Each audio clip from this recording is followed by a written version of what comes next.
Jaya Gopi Janavallabha Girivardhari.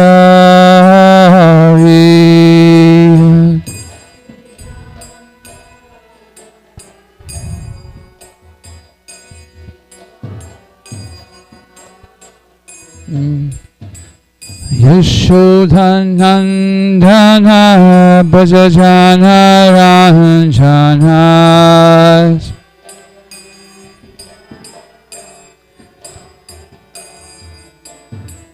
Yashodhanandana Brajajana Ranjana.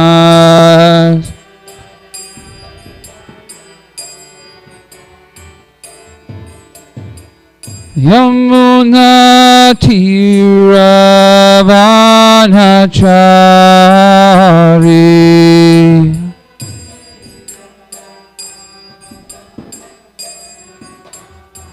Yamuna Tiravanachari.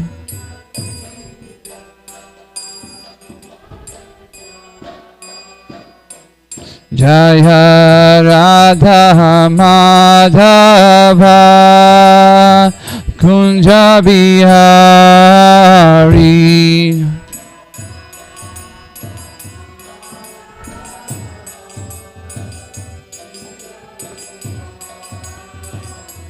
Jaya Radha Madhava Kunja Bihari.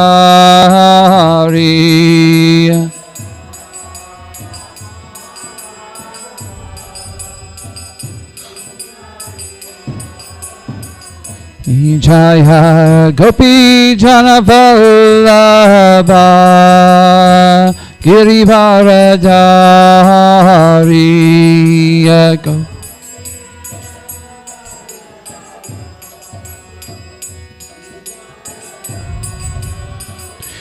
Jaya Gopi Janavallabha Girivardhari.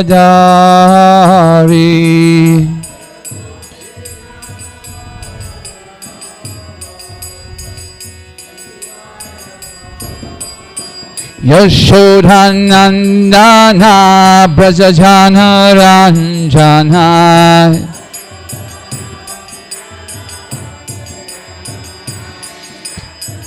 Yashodhanandana Brajajana Ranjana.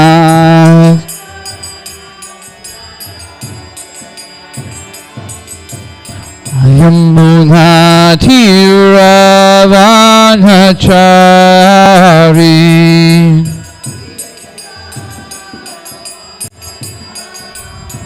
Yamuna Tiravanachari.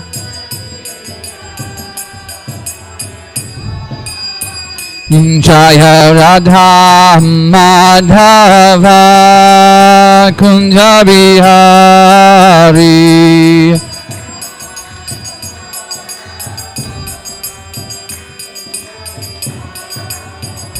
Jaya Radha Madhava Kunja Bihari.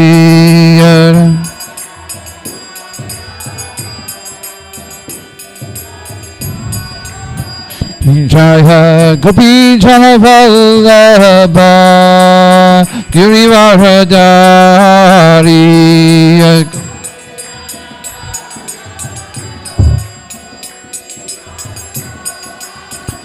Jaya Gopi Janavallabha Girivardhari.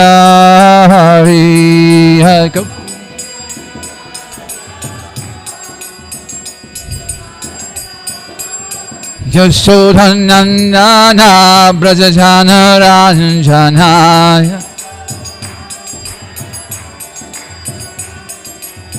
Yashodhanandana Brajajana Ranjana.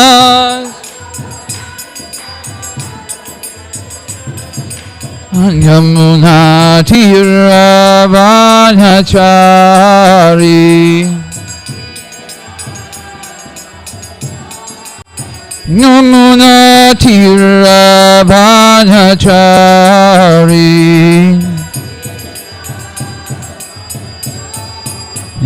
Jaya Radha Madhava Kunjabiyari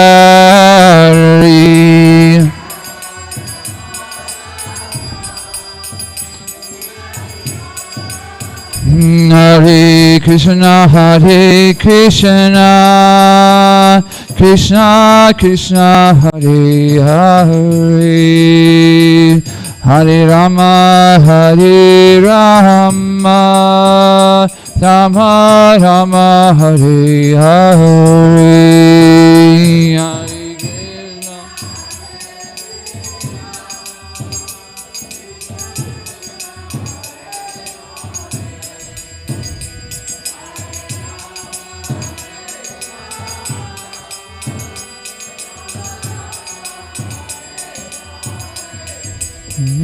Hare Krishna, Hare Krishna, Krishna Krishna, Hare Hare, Hare Rama, Hare Rama, Rama Rama, Hare Hare, Hare Krishna. Haribo.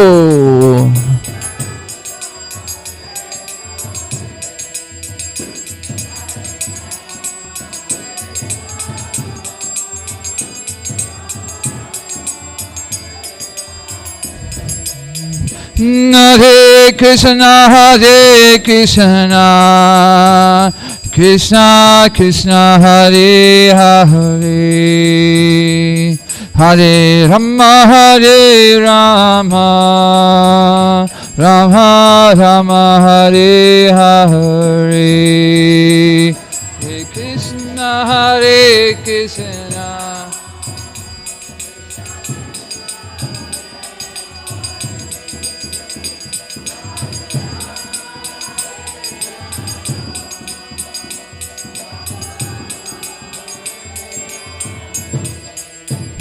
Jaya Radha Madhava, Radha Madhava, Shri Radhe.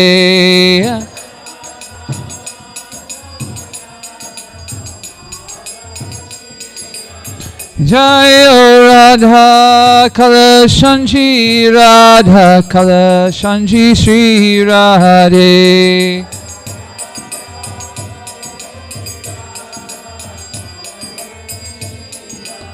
Jaya Radha Govinda, Radha Govinda, Shri Radhe.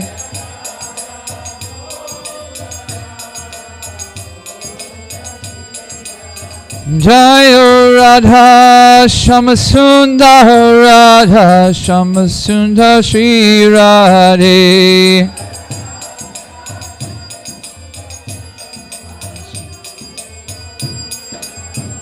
Jaya Radha Damodara, Radha Damodara, Shri Radhe.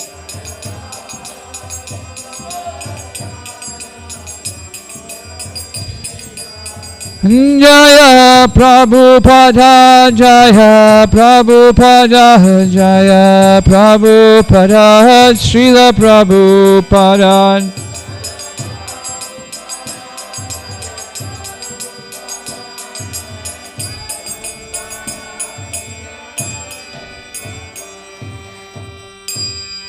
Shri Shri Radha Madhava ki jai, Srila Prabhupada ki jai. Om Namo Bhagavate Vasudevaya.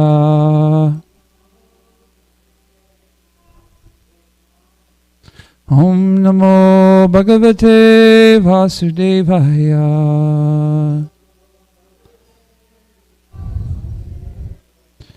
Om Namo Bhagavate Vasudevaya.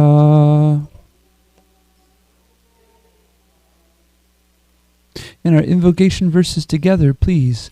Narayanam namaskritya naram chaiva narotamam devyam sarasvatim vyasam tato jayam udirayat Nasta preyasha breshu nityam bhagavata sevaya bhagavati utama shloke bhaktir bhavati naishtiki Om Gyantamarandasya Gananjana Shalakaya Chakshuramitam Yena Tasmai Shri Guruve Namaha Shri Chaitanya Manobhishtam Stapitam Hena Bhutale Svayam Ruptam Madhamayam Dadati Svapadantikam Vanche Kalpatarubhyascha Kripa Sindhu Bhyevacha Patitanam Pavanebhyo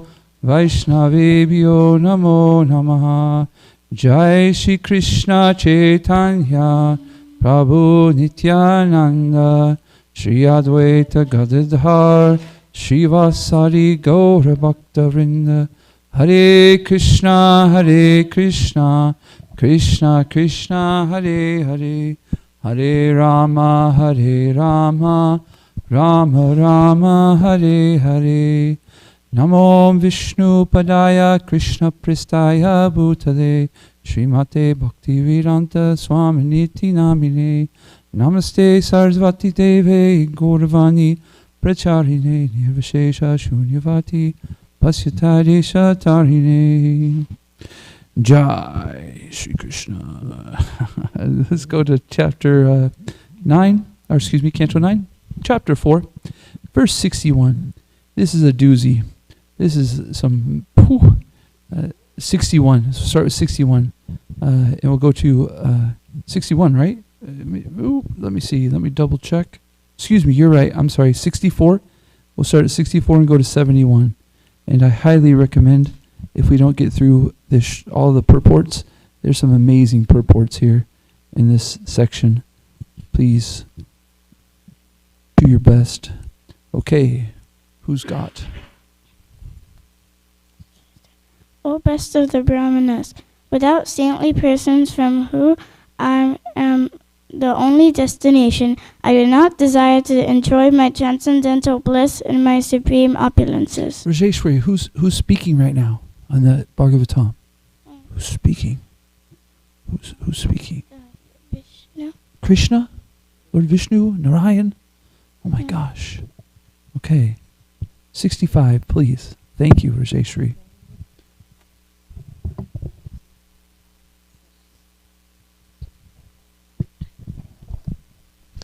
Since pure devotees give up their homes, wives, children, relatives, riches, and even their lives simply in to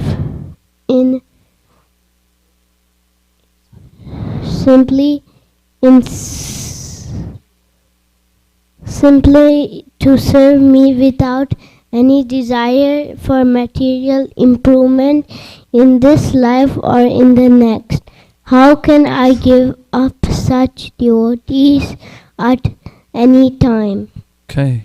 When you become a pure devotee, you can give up your home, your husband, your children, relatives, and riches. Wow. My devotees who are always satisfied. 66, please. 6. As a chaste woman, bringing their gentle husbands under control by service, the pure devotees who are equal to everyone. I think you just need to turn it a little bit. Turn it like... And completely attached to me in the core of the heart, and bring me under their full control. As chaste woman. Text 67. My devotees who are always satisfied to be engaged in my loving service are not interested even in the 4 principles of liberation, Sakya, Samakya, Sampya, and Shastal. Although these are automatically achieved by their service, what then is to be said of such perceivable happiness as elevated to the higher planetary system? 1 second. Can you scroll back to 66? This is really important because we were just speaking about so many verses about chastity and surrender, right? And this is a quality that we all need to imbibe, right? Chastity or being under the control of the Supreme Personality of Godhead. Anybody to become a pure devotee, we have to become under the control of the Supreme Personality of Godhead. And he says that if we are surrendering to him, he can't do anything but take care of us. So, very important verse there. 68, please. Text 68. The pure devotee is always within the core of my heart, and I am always in the heart of the pure devotee. My devotees do not know anything else but me, and I do not know anyone else but them.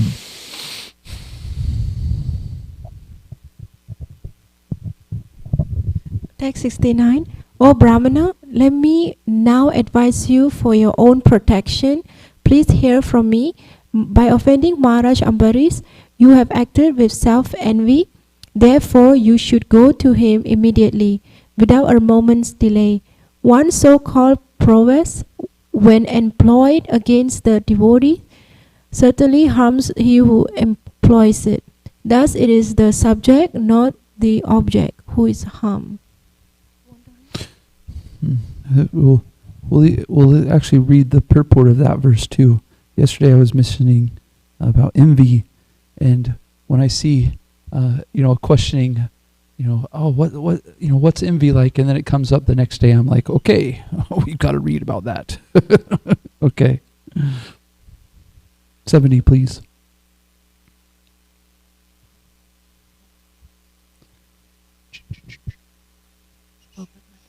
Somebody have a 70. There we go. Text 70.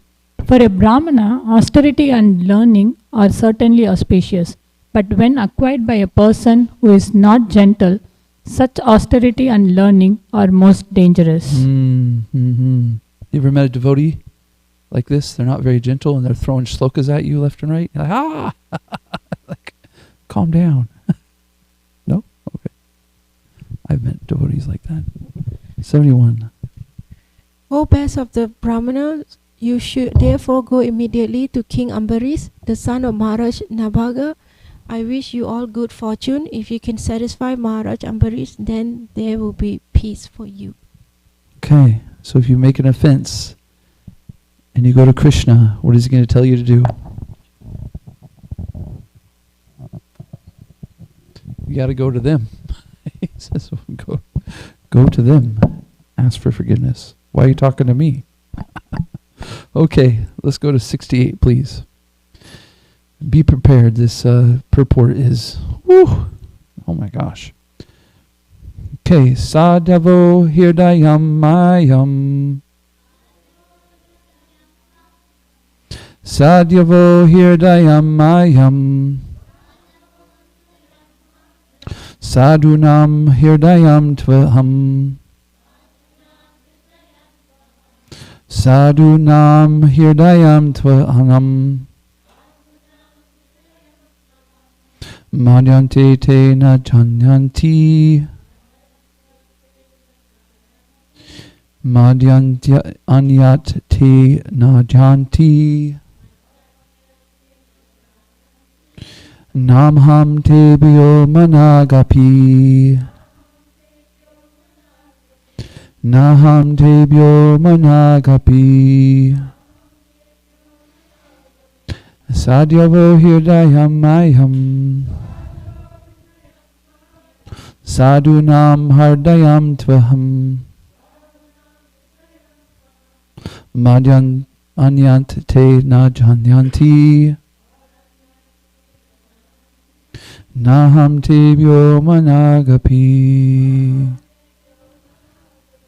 Bolo.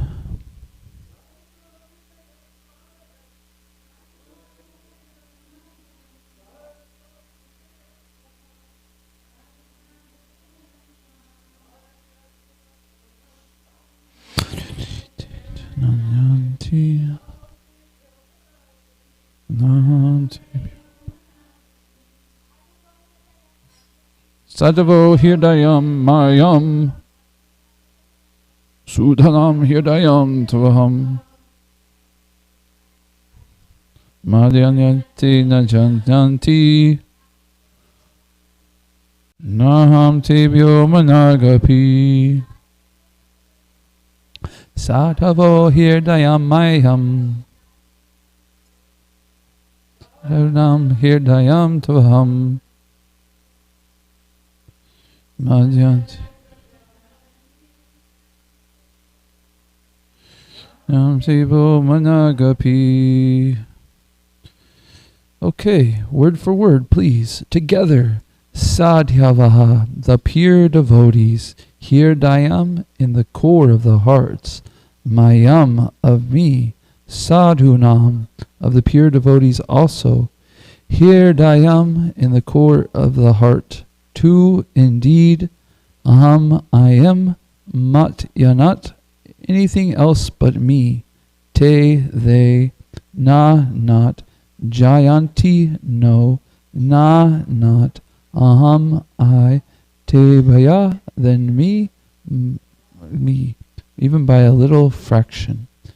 Translation and purport by His Divine Grace A.C. Bhaktivedanta Swami Srila Prabhupada Ki Jai. The pure devotee is always within the core of my heart, and I am always in the heart of the pure devotee. My devotees do not know anything else but me, and I do not know anyone else but them. Let's do this all together. Ready? The pure devotee is always within the core of my heart, and I am always in the heart of the pure devotee. My devotees do not know anything else but me, and I do not know anyone else but them. Purport. Since Durvasa Muni wanted to chastise Maharaj Ambrisha, it is to be understood that he wanted to give pain to the heart of the Supreme Personality of Godhead. For the Lord says, Sadhyavo Hirdayam Mayam. The pure devotee is always within the core of my heart.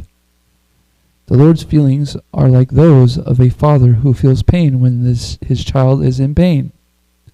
Therefore, offenses at the lotus feet of the devotee are serious. Chaitanya Mahaprabhu has very strongly recommended that one not commit any offense at the lotus feet of a devotee.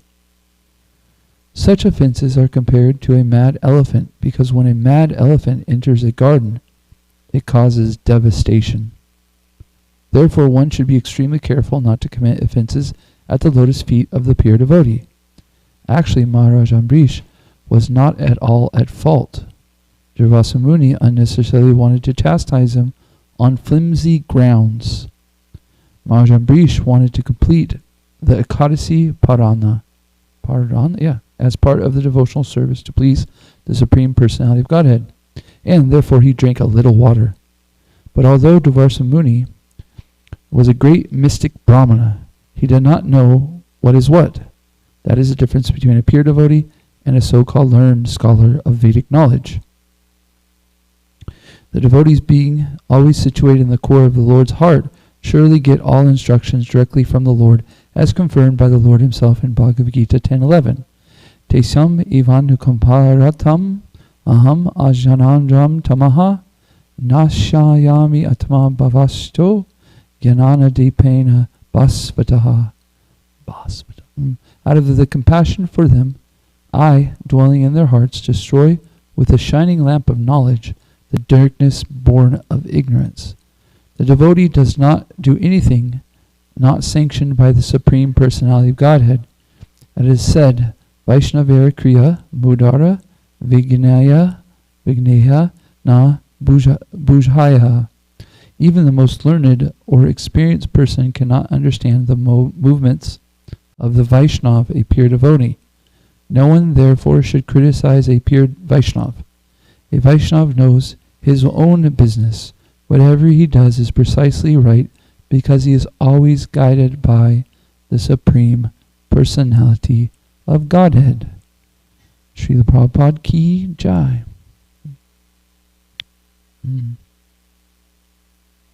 Hare Krishna. Okay, so the first things first. Let's become pure devotees. Okay? First we say Krishna. Krishna. Please. Let's say Krishna. Please, you are in my heart, and I am in yours. You are mine, Krishna, and I am yours. Boom, boss, done. Okay, because your minds are starting to agitate you right now, because you're like, wait a minute, there's got to be more than that. Let's calm down, okay? But the purpose is that this is actually true. As long as we're in the consciousness that I am the Lord's and the Lord is mine, then we're all good. How do we stay in this consciousness? We chant Hare Krishna. Our chanting Hare Krishna is for us to come to this conclusion, that I am the Lord's and He is mine. I need to take care of Him, and He certainly doesn't need to take care of me, but because of causeless mercy, He does so many nice things. Right? So in this purport, Srila Prabhupada has said just so many amazing things. What I was thinking is, let's go through the purport, like a few lines by one, and then talk about it a little bit, if that's okay with you guys. Is that good?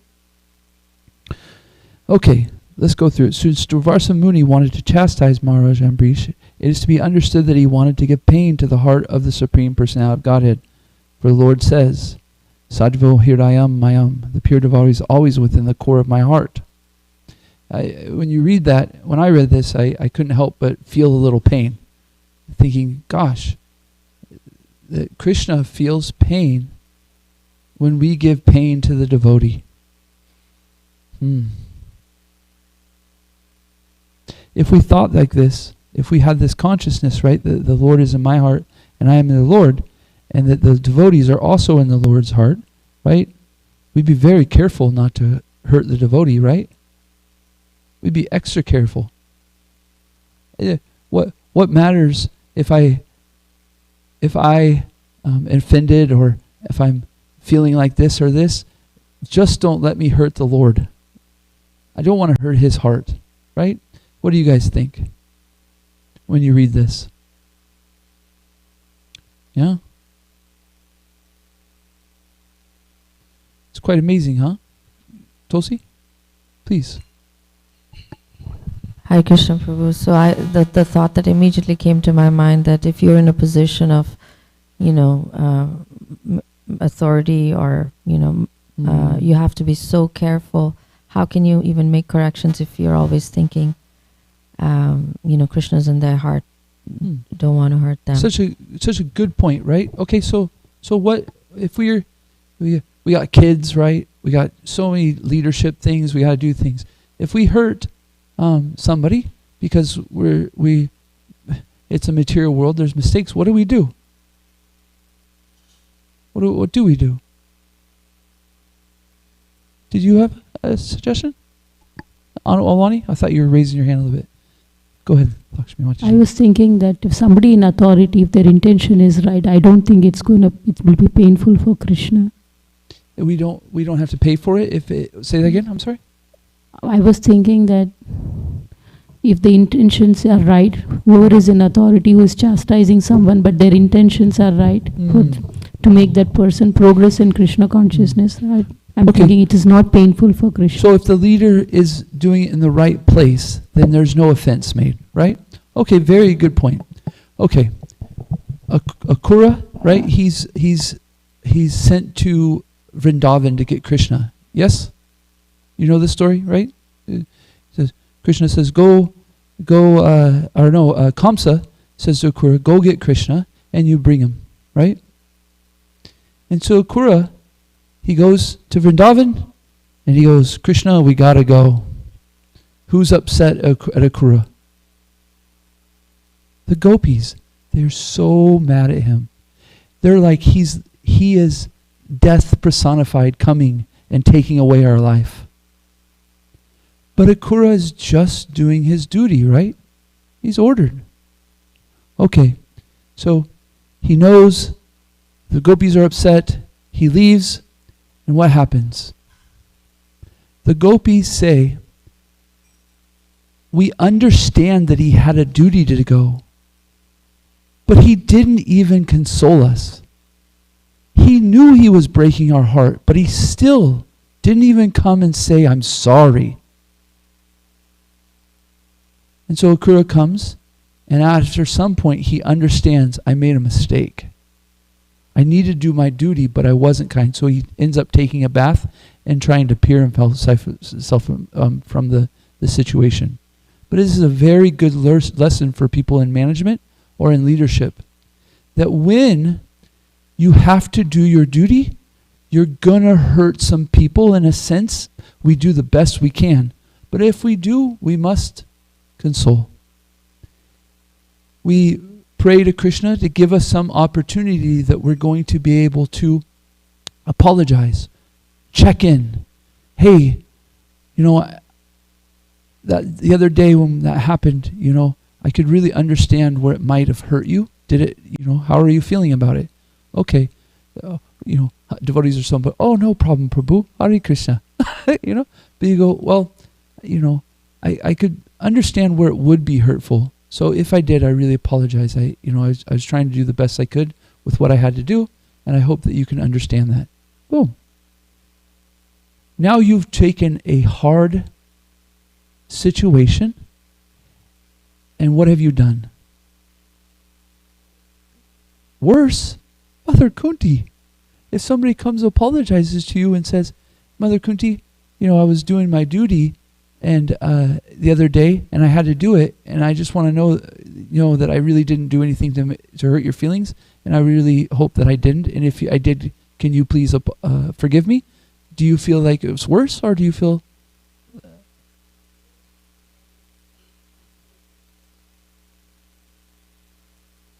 You think so? Oh, interesting.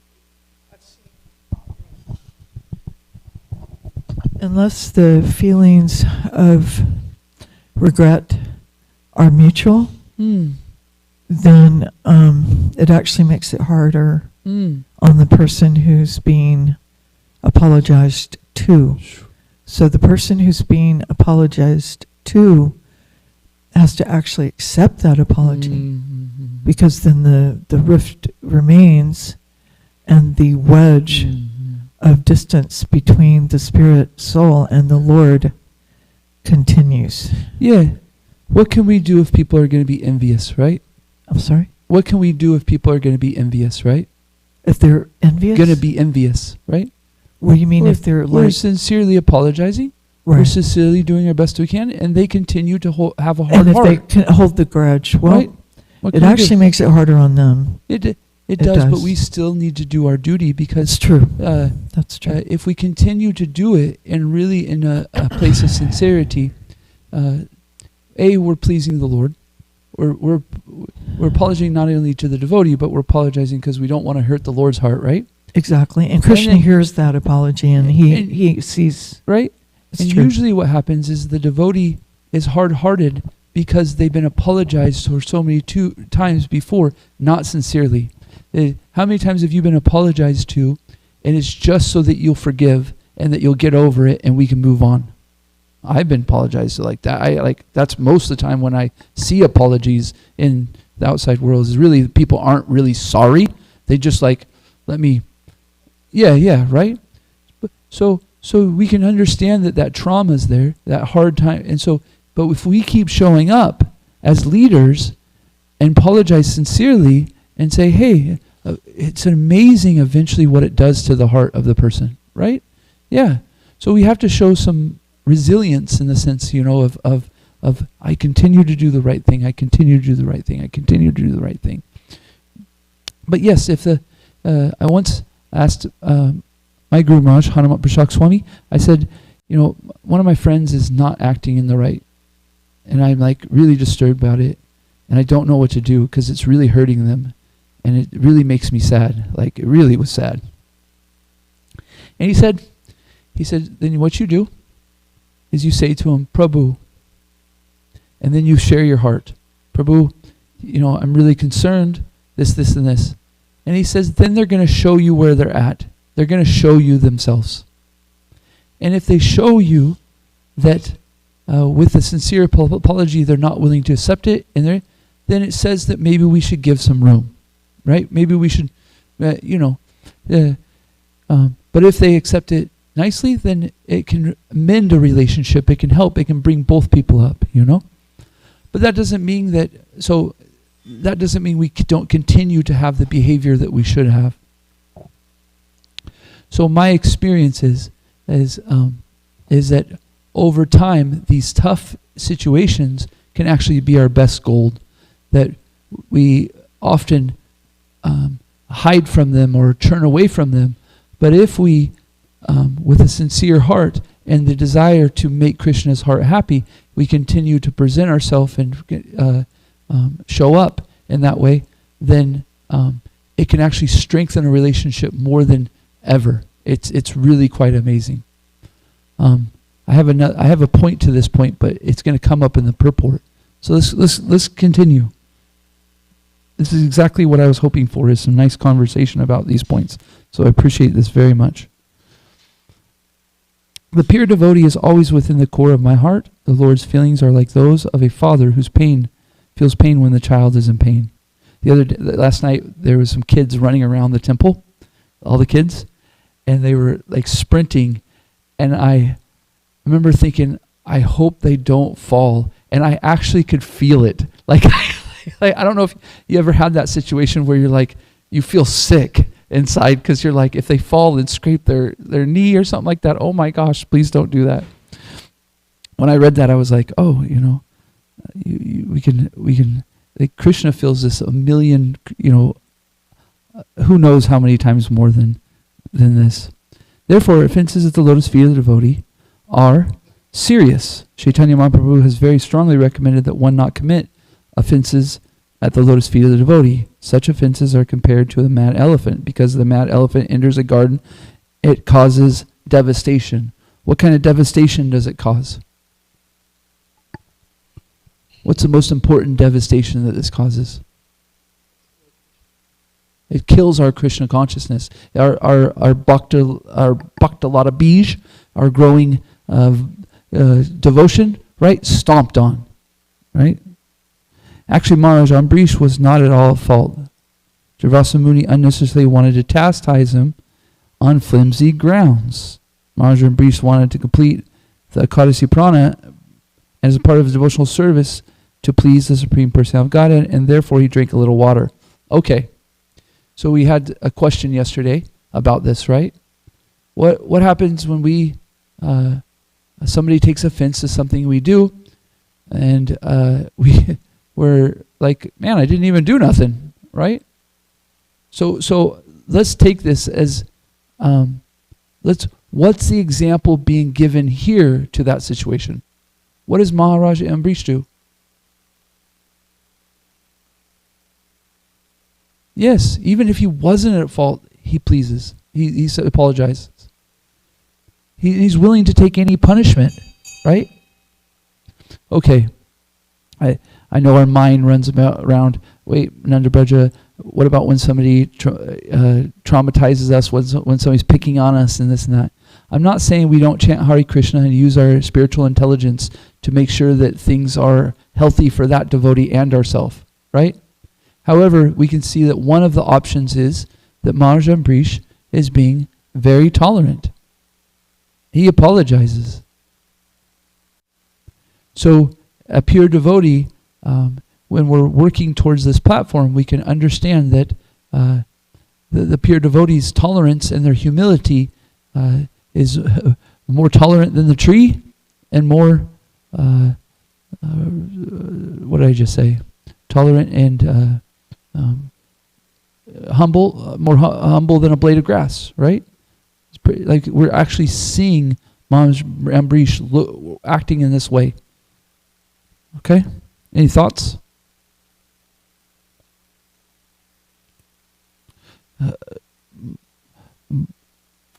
Mishra Bhagavan Prabhu.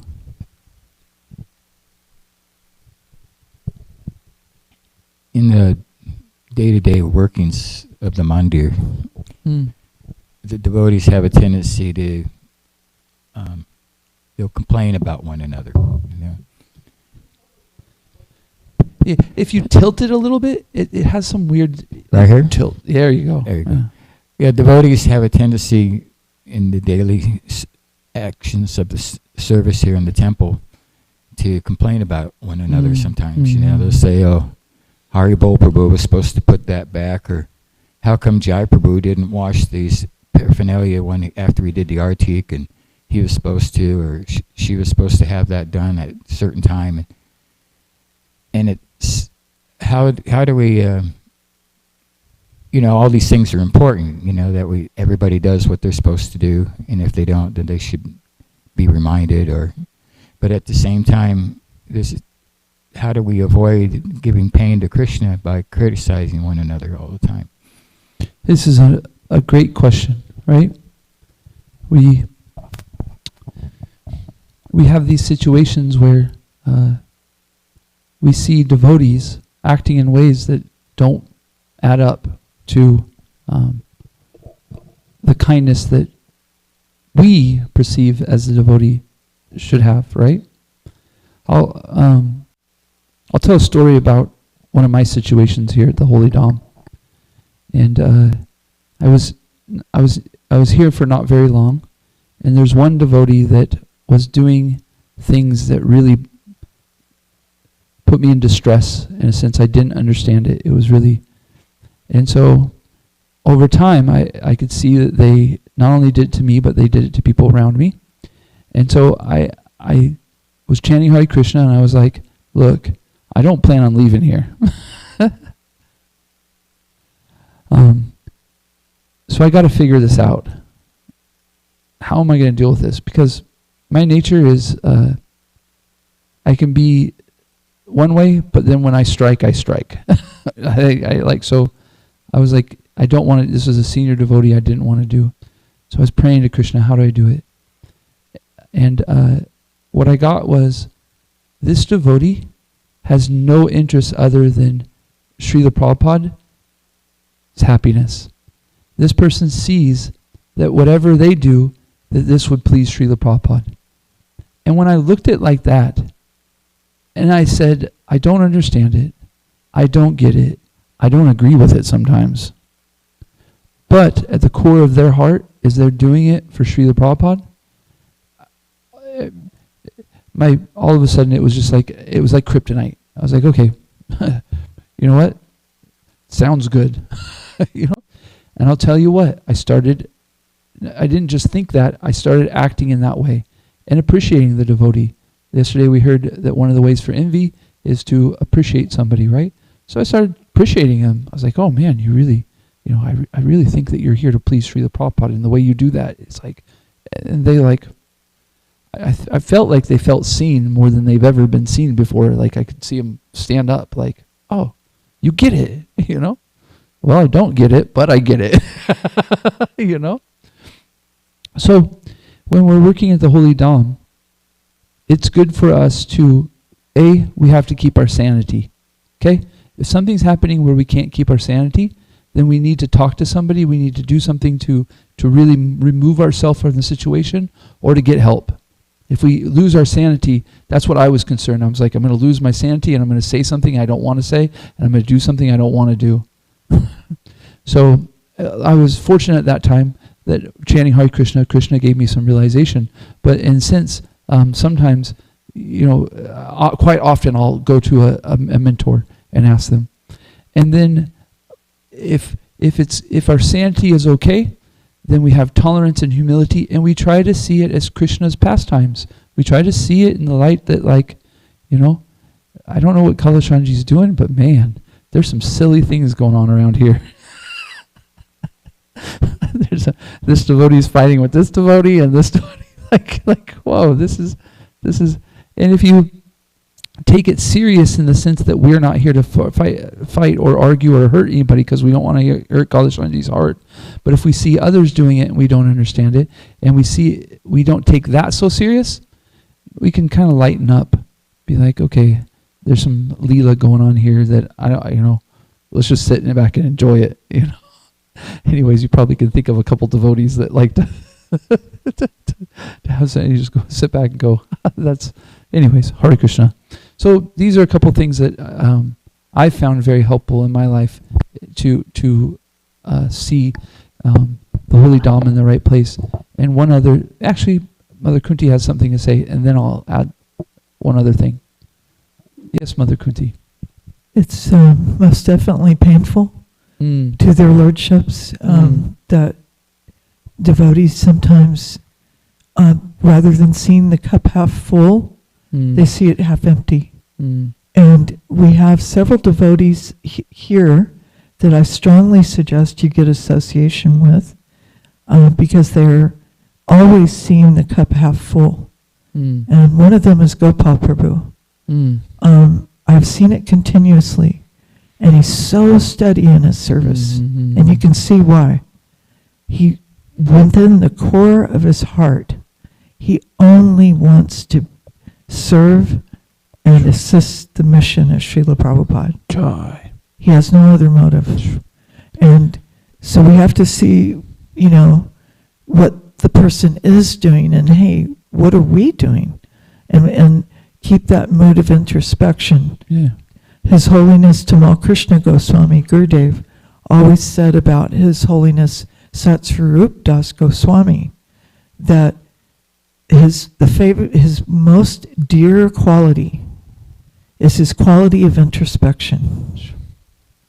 And with that quality of introspection, whenever a difficulty shows up, you have to look inside. And I had a difficulty come up last Saturday, and I failed to look inside.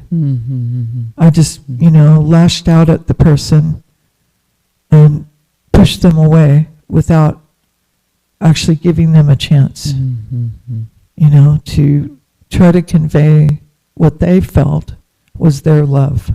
And I regret it deeply. But, definitely I'm feeling that the Lord wants me to repair this. So, wow.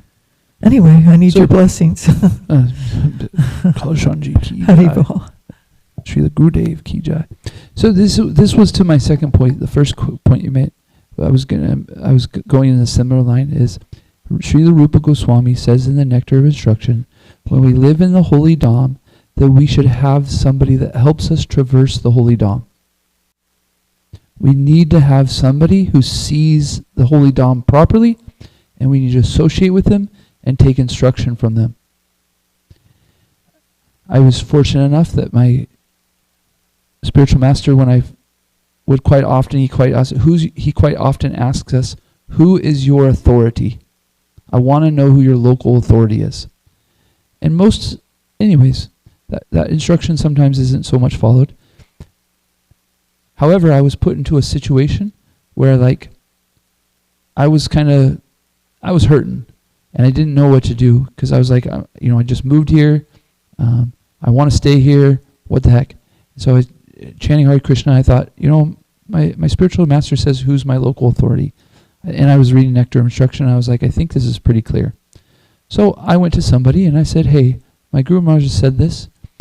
He said I should have a local authority. Would you help me with this? They're like, yeah, here you go. And oh my gosh, without Nityananda Prabhu helping me traverse this place, oh my gosh, I would have been committing so many offenses, so many. He absolutely, any difficulty, he'll teach you how to fix what to do and how to see it in Kalashanji's eyes, in a spiritual way. So this is very important that we find the person who us in a local, our situation. Quite often, our Diksha gurus in this International Society of Krishna Consciousness can so many, there's like a little over 100 initiating gurus in ISKCON. And we have 2 million people. So quite often quite often we get so much nurturing from them and hearing their lectures and hearing the general instructions we can take as a disciple. And here's how for instance, my Guru Maharaj was saying that about finding your local authority. He was saying it to it all. I was fortunate enough to say, actually, he's personally talking to me right here. So there is that situation. However, when we get into the nitty gritty, sometimes we can't ask our initiating spiritual master. And so therefore we're supposed to have a Siksha Guru who's within the Holy Dham that can help us see in the right way. By the way, we're not going to have a formal question and answer time because the whole class has kind of been like that. Just a little heads up. I should have said that before. Okay? So the devotees being always situated in the core of the Lord's heart surely get all instructions directly from the Lord, as confirmed by the Lord himself. Out of compassion for them, I, dwelling in their hearts, destroy with the shining lamp of knowledge the darkness born of ignorance. The devotee does not do anything not sanctioned by the Supreme Personality of Godhead. And it is said, Vaishnavera Kriya Mudra Vijnaya Na Bujahaya. Even the most learned, experienced person cannot understand the movements of a Vaishnava, a pure devotee. No one should therefore criticize a pure devotee. Okay, so here's where the nitty-gritty gets. Who do I see as a pure devotee, and who do I see not? Right? Just a second, Mother Kunti. Let me say a couple things. She's very excited. Actually, please, go ahead. Srila Prabhupada, how many pure devotees are there in ISKCON? What was Srila Prabhupada's answer? Every devotee is a pure devotee. This is right? Okay. So we sit here and we have our labels. That we were talking about this yesterday. Vrinda Sevika's wonderful class. She was talking about how we like to have our hierarchy. We like to have our flow chart. I'm above this person. This one's above me. This person's here. That person's there. Boom, boom, boom, boom, boom. Okay. So, but where's the pure devotee, come into our flow chart, well, thank God we can see Srila Prabhupada's a pure devotees. Everybody here, we accept that, right? Okay, but now okay, so here we go. Did Judd Bart look like a pure devotee? No, the king, look, he was looking so many different ways, right? Who else do we have in our stories, in our tradition, who we see acting in certain ways that we would not think they're a pure devotee, yet they're a pure devotee? Who? Oh, okay. Vitrasura? Oh, yeah, right? He's a demon, right? And he's like the best of demons, right? Who else? Who do we have stories of that there's that are pure devotees that don't seemingly look like pure? Who? Okay.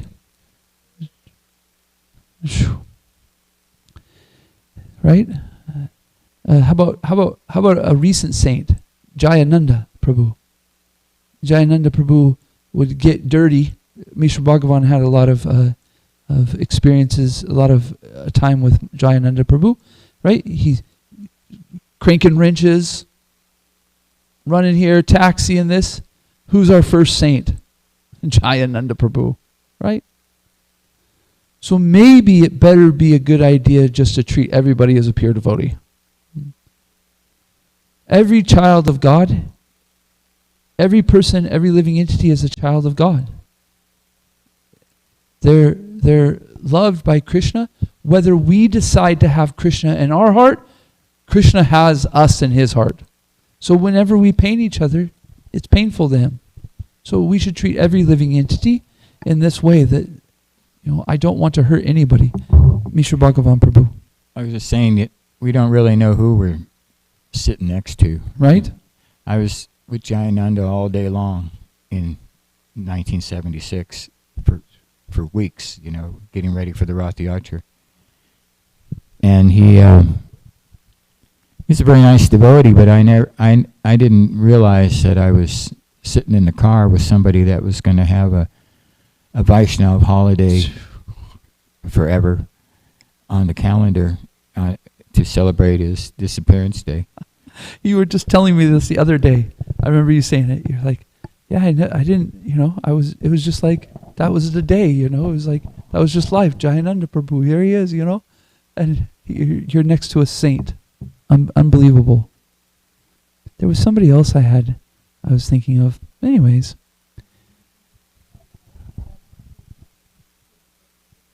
Yes, yes, right? He's acting like a crazy lunatic, right? Dumb, deaf. Yeah. And he's a pure devotee, right? Amazing. So, it's best for our Bhaktilata Bij, for our devotional service, just to act like everybody's a pure devotee. And if we don't understand it, we kind of just throw up our hands. I don't get it. I don't know how this person's like, I don't know how Krishna loves this person, but he does. So let me just do that. Okay, we have to play the game too, though, right? We have to play the play. We have a play here. We have Radha Kalashanji Dham, Leela. So we've got to play our part, right? So we might have to avoid some people that threaten our sanity and stuff like that. But that doesn't mean that we don't still have the opportunity or the choice to still look at like this person's a pure devotee. In the spiritual world, you got two different camps, right? And they're talking, they're talking about each other. Okay, I'm not saying that we should be frivolous and think that we're, in the camp of Radharani or Chandravali or nothing like that. But I'm saying that we can use this experience to understand that there's different opinions that we don't understand, and we don't have to look at that person like they're not a devotee. We don't have to look at that person like they don't know what they're doing. We don't have to look at that person like they're wrong, they're in Maya, these things. Try to understand, for your sake, get in the right mood. For your devotional service, get in the right mood. Even no matter if you're right, wrong, or indifferent, or whatever is going on with that person, please at least take responsibility for you and say, man, this is some kind of, I don't know, I don't get it, but I don't understand why Krishna accepts their service in this way and that way. But you know what? They're here at the Holy Dham. They're devotees. And that will save your Krishna consciousness more than anything. That will help you to see things in the right way. That will keep you enthusiastic. That won't hurt you by having the mad elephant disease and trample your devotion. Can we turn to, can you pull this up? I wanted to read this purport of the next one because, like I mentioned yesterday, envy. A lot of this is envy. A lot of this comes from envy. Now see, in the spiritual world, there's a spiritual envy of people. And so in this material world, we pervert it, and we aren't interested in Krishna's happiness. We're interested in our happiness, right? So then we pervert it in a way that we're thinking how to destroy people and how to this, and this. But even envy in the spiritual world is there. It's just totally, we can't quite comprehend it, So, but let us understand envy in this material world and how we can avoid it, right? So here, purport. A Vaishnav, 69.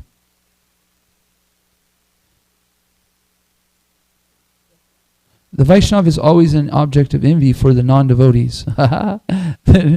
Even when the non-devotees happens to be his father. To give a practical example, Hiranyakashipu was envious of Prahlad Maharaj. But this envy of the devotee was harmful to Hiranyakashipu, not to Prahlad. So envy hurts who? Only the person. Doesn't hurt the other person. Every action taken by Hiranyakashipu against his son Prahlad Maharaj was taken very seriously by the Supreme Personality of Godhead. And this, when Hiranyakashipu was on the verge of killing Prahlad, the Lord personally appeared and killed Hiranyakashipu. Service to the Vaishnava gradually accumulates and becomes an asset for the devotee. Similarly, harmful activities directed against the devotees gradually becoming the ultimate cause of the performer's fall down. The devotee gradually become the ultimate cause of the performer's fall down. Even such great brahmanas as mystic yogis as Durvasa was in the most dangerous situation because of his offense to the lotus feet of Maharaj Ambrish, a pure devotee. So this, in my opinion, speaks on the point of that we have to take responsible for us. Krishna will kill the envious. He will take care of it. So we don't need to be worried about other people's envy or this. We just need to worry about our humility and our tolerance. And we go from there. if our sanity starts to get become in compromised, then we go to the spiritual master. We go to the mentor. We go to chant Hare Krishna and really try to figure out how to see it in a way that will best help our devotional service. Hare Krishna. Yes, Mother Kunti. Oh, try. To kill Jagai. It was Jagai he was going to kill. And Chakra appeared. Yeah. And he was just about to release it, and Nityananda stopped his hand. Yeah. He said, if you kill him, you have to kill the entire population. And that's not your incarnation. So, to that thing, we might see that as Nityananda Prabhu's mercy too, even more than Lord Chaitanya. And Nityananda Prabhu represents the spiritual master, the mentor. That when we don't see things, when we're in the fog of war, when we're hit with things and we're in a situation where we can't understand, Hare Krishna, dear Hare Rama, Hare Ram, Ram Ram, Hare. And we can first pray to the spiritual master, Srila Prabhupada, Guru Maharaj, our mentors, see if something comes up in our heart. But if it doesn't, if we still are out, then we need to inquire and understand.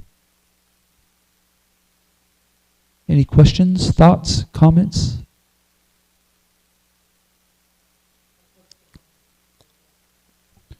Okay.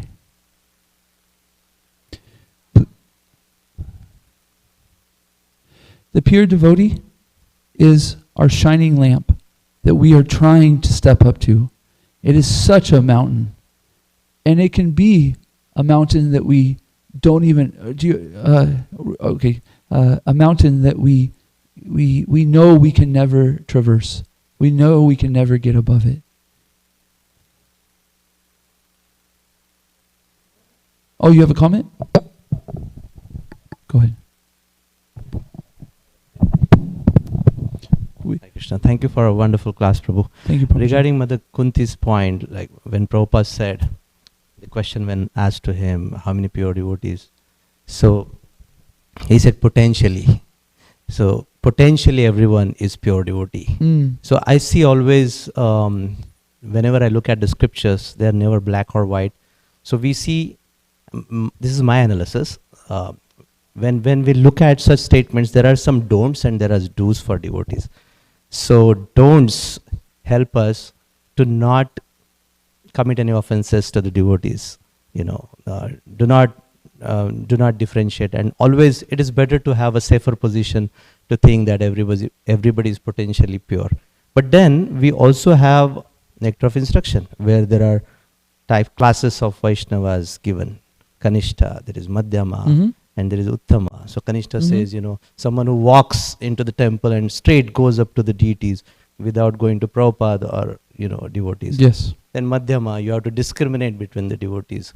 So Lord Chaitanya said, anybody who chants even Krishna's name once is a Vaishnava, right? So don'ts is fine, but then when it comes down to do's, then we have to discriminate. Otherwise, there are so many Babajis and so many, even within ISKCON, we have so many devotees who openly blaspheme the great souls. The websites are full of such nonsense, right? I also happened to meet one person who was blaspheming openly. So when it comes down to associating or following the do's, then we discriminate. And there we have to step back and think, is this going to help me? Like I remember this question was asked to Radhana Swami, and he said, someone asked him, how many pure devotees we have in ISKCON? And Radhana Swami's answer was, it takes one to know one, right? So, unless and until I am at that level, don't judge anybody that he is not a pure devotee. Or at the same time, do not be sentimental in judging, he's a pure devotee. But it's better to have a safer approach that everybody is potentially a pure devotee, so I should not offend. That's what I wanted to share.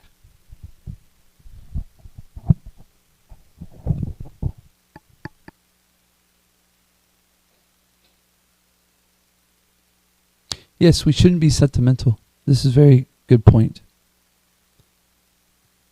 And I'll close with this, and it goes to my point of, and your point too, is that the pure devotee is such a has such a high standards and such a high understanding. And it's a mountain that we look up to and we go, we never can climb this, right? But we are being given the vision and the understanding by the pure devotees because we're meant to start taking steps on that mountain. We're meant to start walking on that mountain. And so we know that we will never traverse it, that we will never make it up there, but also we're praying at the same time for the causeless mercy of the Lord, that He will take us to that. He'll take us to the top. So we just do our part by seeing things in the right situation, by inquiring from our gurus, by acquiring properly and taking the right step. And as Srila Prabhupada said, and yesterday we read that Krishna, that following the instructions of the spiritual master is more important than even following the words of the guru, or excuse me, of Krishna. And so we follow the words, the instructions of the spiritual master, and he takes us up to the hill, right? Matter of fact, I was just thinking about, I was using this analogy, but it's been used, analogy has already been used in our line, and it's the boat, right? The boat, how do we cross the ocean of material suffering? It's infinite, right? An infinite boat, but the spiritual master, he makes it as much water as the water in a footprint of a calf, right? You just step over it, and then he leaves the boat still, So same thing. We got this mountain. We're seeing these different devotees, and yes, it can be intimidating, but we're not meant to not take the steps. We're not meant to I can't do it, No, we're meant to take the steps. And it hurts. It's painful sometimes, but that's the point. It's a purification, an arjana vritti. Okay? Dear devotees, thank you so very much. Please accept my humble obeisances. Vanchakal patrubhyascha, kripa sindhu bhyevacha, patitanam pavanebhyo, vaishnavebhyo namo namaha. Antikoti Vaishnava Vrinda ki jai, Srimad Bhagavatam ki jai, Srila Prabhupada ki jai, Gaura Premanandi, Hari Hari Bol, Hare Krishna. Oh yes. Jai. It's a beautiful garland.